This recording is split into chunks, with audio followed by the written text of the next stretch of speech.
What's up guys, Alex here today, and today I'm bringing you a tech video, and this video is going to be on high-speed guns.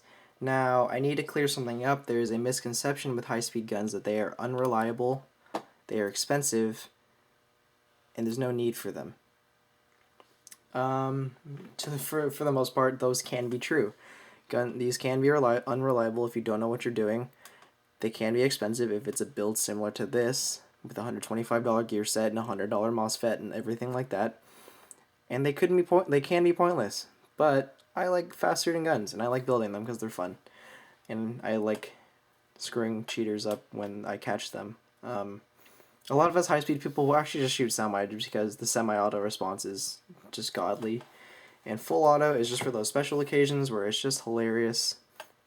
And why not? Okay, but let's get started. This is going to be mainly for V2 and V2 shells, but this will also be the same concept for V3s, V6s, V anything. Any version gearboxes. It's going to be different for each one, though, in some regards. But let's get started. First thing I want to stress is a nice gearbox shell. This is a VFC Scar gearbox shell, the same gearbox shell they use for their M4s and all that kind of stuff. This is not my personal Scar, as I've shown you guys before. This is a customer build. I'm very comfortable with VFC Scars. I've worked on a lot of them, and I've worked on my own for a good amount of time. And this has been a pretty good project for me because I have not worked with some of these parts before, and I'm glad that I have now. Now, the VFC shells, they are really, really nice. They are very nice quality, very tough material. But with V2s, you always want to radius your gearbox shell in the front here. Right here and right here in the corners here is where V2 shells will break a lot. And from what that is, this is just a random cylinder laying around. The cylinder will sit like this inside. Sorry, I don't have better lighting. And normally there'll be two steps. You can see very slightly right there that I have removed that step and created a circle. And you can use anything like a metal file like this, a round one, or a Dremel with a cutting bit. And what this effectively does is makes your gearbox shell more reliable and stronger, or less crack prone, because they will like to crack right up here because they're very thin and not very big, not as much material as like a V3 or similar. So I really recommend radiusing your gearbox shells and using a Soro pad on the back of your cylinder head to, one, correct your angle of engagement, which I'll get into later, and it'll dampen the piston smacking forward against it, especially in these high rate of fire setups where the piston's smacking it over and over and over again for hundreds of rounds at a time. Next, I really want to stress, this is my personal opinion, but you want solid steel bushings. These are 8mm steel bushings from the VFC Scar. They came stock, which is really nice. I do love these bushings. Really easy to shim on them, really easy to shim these gearbox shells in general. Haven't had any problems with any gear set that I've worked on with these VFC guns. You can use bearings, don't get me wrong. You can use 8mm bearings specifically because 6 and 7 are too small, and 9 is just way too big, and not a lot of people make those except for like KWA and newer classic army guns, and both of those they're okay. But if you're using modified ceramics or magic box bearings, those would be totally fine for a medium stress build. I would not put this in like a 10-to-1 DSG pushing an M210 spring for various reasons, because first the gearbox shell won't hold it and the bearings will probably explode. But I wouldn't recommend for a 10-to-1 DSG with like a 190 spring. Maybe push like a 170 on like a 14-to-1 DSG or an 18-to-1 DSG. But nothing faster, in my personal opinion. Solid bushings are like a failsafe. They really do rarely break. I haven't seen steel bushings break ever. I've seen copper ones and really crappy stock bushings from like D-Boys guns or whatever. They can oval out on the inside of the axle hole, and then that can cause some problems for obvious reasons. But other than that, bushings are they're idiot proof. They really can't break if you have a good set. Like these VFC ones or basically anything. 6mm, 7mm, 8mm bushing is all totally fine. A bushing is a bushing. They're going to be solid no matter what. Some people say 6mm bushings are not reliable when that's completely false because they are a solid piece of metal just like an 8mm bushing. 8mm bushing is just bigger. Moving on, you want a MOSFET.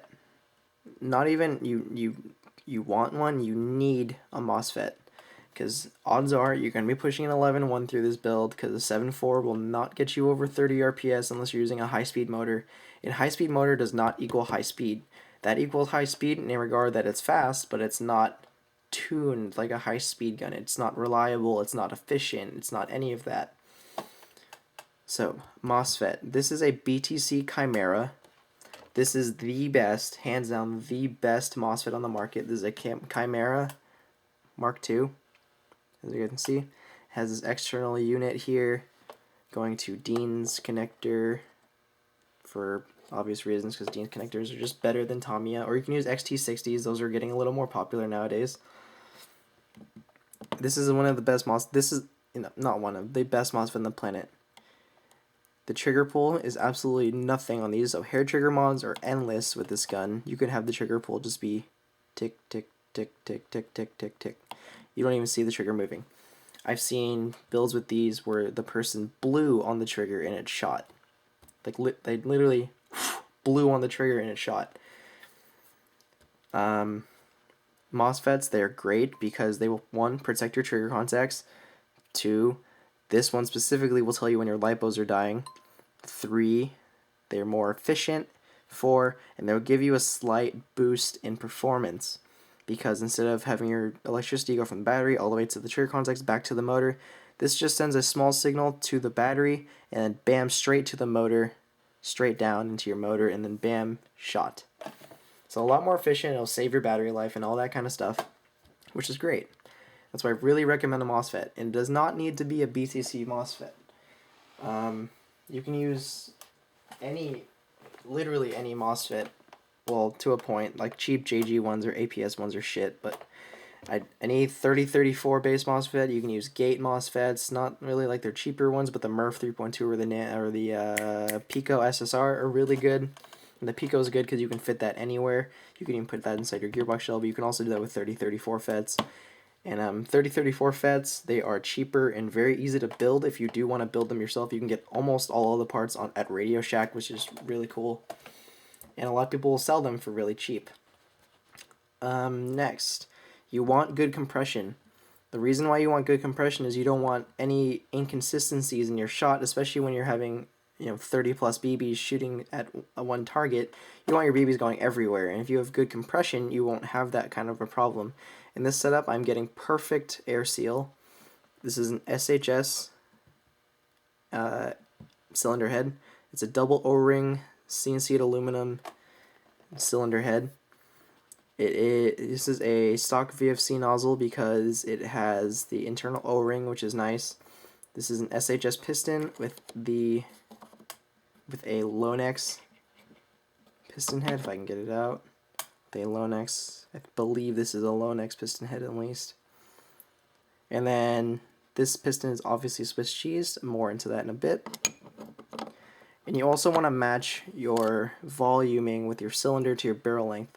If it's too low, you're going to lose the FPS and range. If it's too high, you'll lose FPS, but you'll also be able to joule creep. But there's a lot more into a joule creeping than just over voluming. I'll make another video on that one day. And on the back of the cylinder head, there's a servo pad, like I said earlier, that'll protect from your pistons slamming forward, back and forth inside your gearbox, and it'll create less stress on the front of your gearbox shell. Another thing that's really nice to get is a nice tappet plate.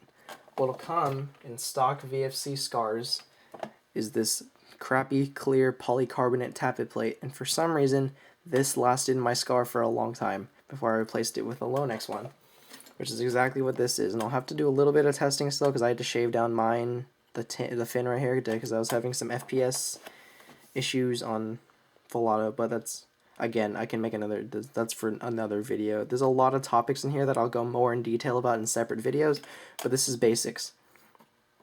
nice tappet plate because the gears are cycling so fast, and this is taking a lot of impact from those gears.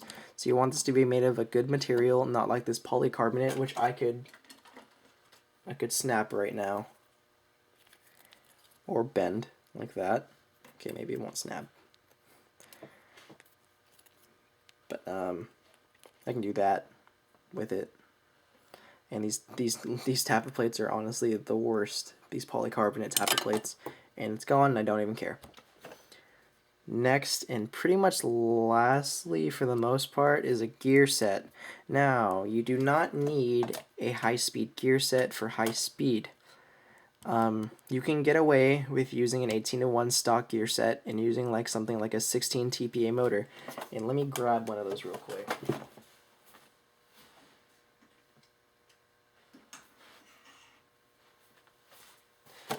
This is an SHS high-speed motor, or high-torque motor.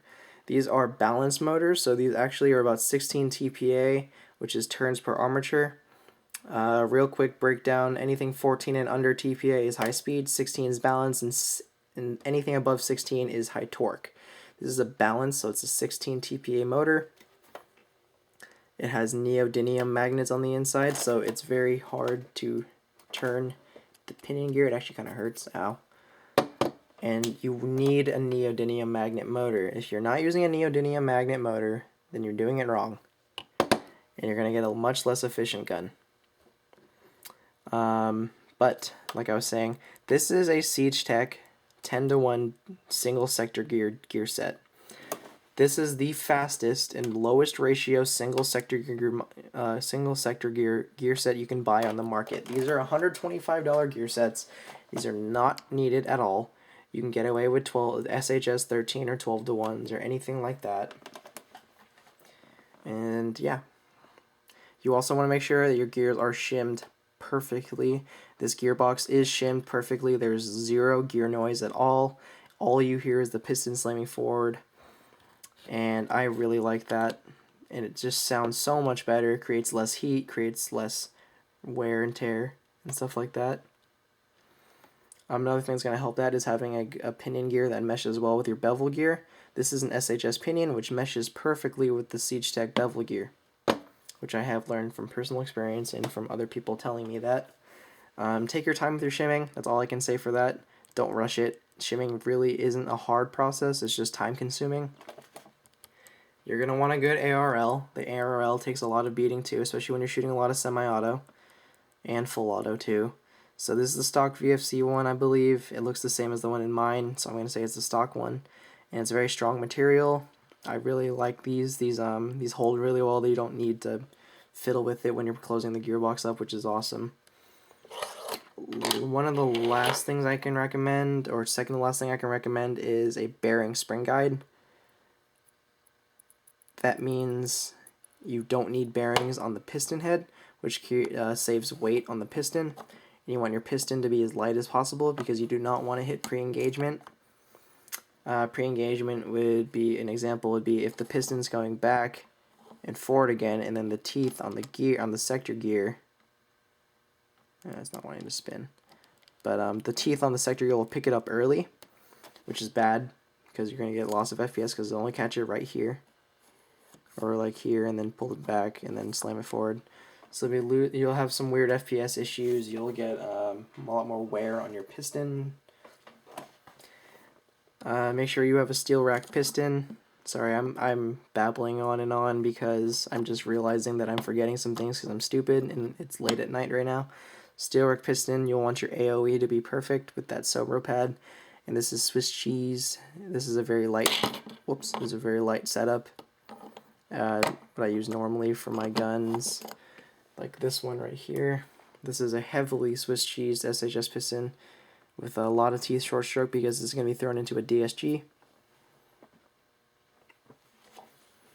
And like I said, bearings on the spring guide, so the spring can twist and turn. And this will actually give you a slight FPS boost because there's a little more space here, but not anything different, anything crazy. And this is a garter, or no, not a garter. I don't know what brand this spring this is, but this is an M120 spring, about M120 spring. I wouldn't recommend anything under an M110 unless you're running a lower speed build, like a 20 to 25 RPS build, because again, pre-engagement, if you have lighter springs, so heavier the spring the better. You can always get like an M130 and short stroke your gears and your piston and stuff like that to make it to your desired FPS if it's too high, which odds are it probably will if you're using M130 and you're going for like a CQB build or sub 400 or like low 400 build. And yeah, I think that's about it on everything. If I forgot something, please let me know in the comments. If you have any questions, feel free to ask. I'm always willing to help people if they don't know about gearbox internals like that. I'd like to think I'm a good tech. I've worked on several dozens of guns by now, and I'd like to think I know what goes on in a gearbox. So if you guys have any questions, and if you enjoyed this video, give it a thumbs up in a comment down below.